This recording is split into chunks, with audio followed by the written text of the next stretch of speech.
शाळा मास्तर हा माझा साहित्याचा प्रवास आहे. यवाना मुस्लिम समाजामध्ये डॉक्टर इमो पठाण, युसूफ महबूब पठाण आणि मी अहमद पठाण, अयूब महबूब पठाण असा 6 धर्म लाभलेला आहे. पण ते संत साहित्य लिहितात, मी कविता आणि कथा लिहितो. हा त्यामधला फरक आहे. आता या ठिकाणी पाणक्या हा कथा संग्रह जगलं भोगलं त्या कथा मी अगदी पोट तिडकीने त्यामध्ये मांडलेल्या आहे. आता सरांनी सांगितलं पुरस्कारासाठी पूर्ण महाराष्ट्रामध्ये काय चालतं म्हणून. आमच्या औरंगाबाद परिसरामध्ये सुंदर माझी शाळा गणेश भुले नावाच्या कवीला त्यांच्यावर म्हणजे विटंबना नाही, अगदी पुरस्कारावर पुरस्कार चालू आहे. आजही मस्ता पुण्याचे पुरस्कार त्यांना मिळालेले आहे, असो त्यांना मिळो. परंतु माय मराठी राज्यस्तरीय पुरस्कारच्या अंतर्गत प्रतिभा बाल साहित्य राज्यस्तरीय पुरस्काराने हा पहिला बाल साहित्य पुरस्कार देण्याचा प्रस्ताव मांडला आणि मी त्या ठिकाणी पाणक्या नावाचा कथा संग्रह पाठवला. बँड मास्तर कोण आपला विचार करणार आहे? बँड वाजून वाजून वाजून मला डायबिटीज झालेलं आहे. पूर्वी बँड वाजवायचं, पुस्तकाचं व्हायचं, लग्न लागूस तर अभ्यास करायचं, लग्न लागला वाजवा रे तरी सूट धड धड धड धड धड वाजवायला सुरुवात करायची. आणि वरातीमध्ये वराती का स्विच असतात का? काही चांगले असतात, काही वाईट असतात. कोणी म्हणतं हे वरे पडत वाजव, हीच उड्या म्हणून वाजव. आता तुम्ही सांगा इथं साहित्य घेतलं उड्या म्हणून वाजव तर येईल का व्हा मला? मग आम्ही काय करायचं हळूच त्या दुसऱ्या पुंखाने हात दाखवायचं, मग त्याच्याकडे ते जायचं. ते पिल्ले असायचं वरातीमध्ये. वरातीची सोंग निघताना पिणारे लोक भरपूर आले अनुभव आणि भरपूर पाहिलेला संघर्ष जीवनाचा मी त्या पुस्तकातून मांडलेला आहे. आणि माझं भाग्य की पाणक्या माझे वडील पूर्वी नव्वदोत्तरीच्या काळात सर पाणक्याचं काम करायचे, इनामदाराच्या घरी कावडीनं पाणी वाहायचं काम करायचे. त्यावेळेस काही नळ वगैरे नव्हते. आणि तो वृत्तांत मी या पाणक्यामध्ये लिहिला. आणि सर ती पाणक्या कथा संग्रह हा तुम्हाला आज मी त्याचा गूढ रहस्य सांगतो. हा वास्तववादी कथा संग्रह आहे.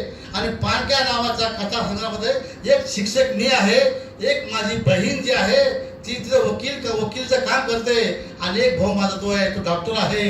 फक्त पात्र बदलली आणि नाव बदललेली. हे पाणक्याला आज पुरस्कार मिळाला.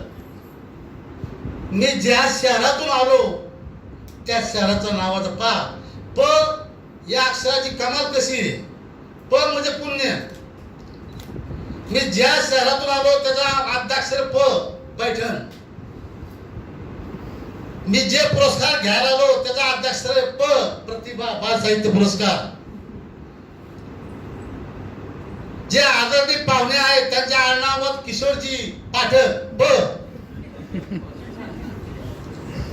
ज्या पुण्यनगरी मला हा पुरस्कार मिळतोय त्याचा पहिला अक्षर आहे प पुणे. ज्या ठिकाणी मला हा पुरस्कार मिळतोय त्याचा अध्यक्षर आहे प पत्रकार भवन.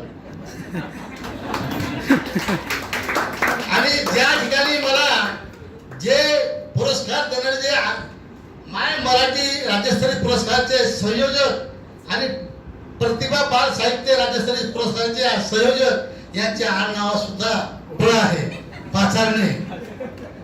आणि योगामध्ये माझ्या पान कथा संघाचं नाव सुद्धा प पासून सुरू होतो, पाणक्या. आणि जे पुरस्कार जे घेणार आहे त्याच्या आडनाव सुद्धा अयूब पठाण प आहे. सर जे देखील कवी ते देखील सॉरी ते मागपुढ झाला असेल. मराठी भाषा आहे, साहित्यिक पाहून मी घाबरलो. इतके मोठे हे प नावाचं अक्षर आहे.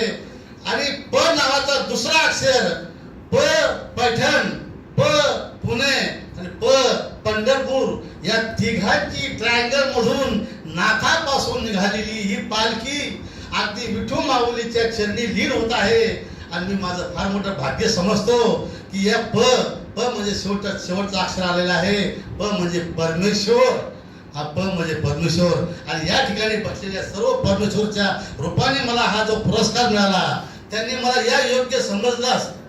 हा माझा एकट्याचा गौरव नाही, संपूर्ण महाराष्ट्रातील जे काही बँड वादक आहे ते दुर्लक्ष झालेले. त्यांच्यावर अजून एकही कविता धडा झालेला नाही.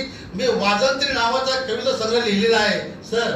फार तर नंदीवाला आला, पोतराज आला, हे झालं, पण बँडवाला हा अगदी जन्मापासून नाव वाजवण्यापासून काम करतो. तर तुम्हाला अगदी जे काही निधन पावलं असेल त्यांना मरेपर्यंत, त्यांना मशानभूमीपर्यंत नेण्याचं कार्य करतो. तो वाद्यावरती अजूनही एकही पुस्तक नाही याची खंत आहे. म्हणून पाठक सर, मी वाजंत्री नावाचा कथा संग्रह लिहिलेला आहे, सॉरी कविता संग्रह लिहिलेला आहे, ती थीम देऊन. पण सरांनी आता सांगितल्याप्रमाणे मागच्या पानावर पुढच्या पानावर तो अनुभव आला आणि मी गप्प बसलो. 5 वर्षाचा फोन आला, इतके मोठे कविता संग्रह आले. एकनाथ आव्हाड, प्रतिमा ते मुरब्बी कवी लोटणकर सर, त्यांचे एकदम भरपूर पुरस्कार मिळालेले कवी. तिसरा माझा नंबर बोला. आता आपल्या बँडवाल्याला, टिपणवाल्याला कोण पुरस्कार देणार आहे? पण खरोखरच माय मराठी प्रतिष्ठान राज्यस्तरीय पुरस्काराची जी काही पारदर्शकतापणा होता, तो अख्ख्या मला तो शासनाच्या सुद्धा त्या ठिकाणी नाव ठेवलं नाही, तिथल्या सुद्धा पारदर्शकपणा, एवढा पारदर्शकपणा नाही. इथल्या इतके निकष यांनी लावले आणि शेवटी पाणत्या कथा संग्रहाची निवड केली. आणि हा माझा बाल साहित्याचा पहिला मी पुरस्कार घेतो आहे. आणि त्या ठिकाणी हा बाल साहित्याचा पहिल्याच वर्षाचा मी मानकरी आहे, याचा मला सार्थ अभिमान आहे. रसिक मायबाप हो, तुम्ही मला अशी संधी द्यावी आणि पुढे मला लेखनाची प्रेरणा द्यावी. विशेषतः मी माझे बंधू, दोन्ही खांद्यावर बसलेले बंधू आदरणीय साईनाथजी पाचारले सर आणि आदरणीय सुभाषजी पाचारले सर, तुम्ही मला मराठीच्या साहित्याच्या क्षितिजावर तुम्ही उभं केलेलं आहे. आम्हाला कोणी ओळखत नव्हतं. लोहगाव पुण्याच्या बाजूलाच एक लोहगाव आहे आणि पैठणच्या बाजूला सुद्धा एक लोहगाव आहे. हा लोहगावमध्ये मी जन्मलेला एक लहानसा गोदावरीच्या किनाऱ्यावर असलेला माझा गाव. आज मी तुम्ही देशोधडीने तुम्ही या ठिकाणी माझं नाव उंच केलेलं आहे.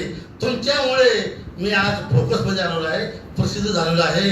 आणि बरेचसे पुरस्काराचं नाही, परंतु अजून चांगले दर्जेदार लिखाण किंवा लेखन काम मी तुमच्या प्रेरणेला आणि समक्ष बसलेल्या मायबाप रसिकांच्या आशीर्वादाने पुन्हा घेईन. आणि पुढच्या वर्षी पुन्हा दमदार कादंबरी, कथासंग्रह, बालकथासंग्रह आणि कथासंग्रह याचं लेखन मी दमदारपणे करेन. मला तुम्ही इथं बोलवलं, 2 शब्द बोलण्याची संधी दिली. येडोआकडे बोलणे, मुस्लिम समाजाचं माझे 24 तास आमचं हिंदीमध्ये संभाषण असल्याचं. आता हे काय इथं सारे गर्दी साहित्यिक त्याच्या समोर बोलणं ठरलं तर सूर्याला दिवा दाखवण्यासारखं होणार आहे. तरी तो एक प्रकाश आणि हा एक प्रकाश आहे असं मानतो. आणि 2 शब्द बोलण्याची संधी दिली त्याबद्दल तुमचं सर्वांचा मनापासून आभार मानतो. जय हिंद, जय साहित्य.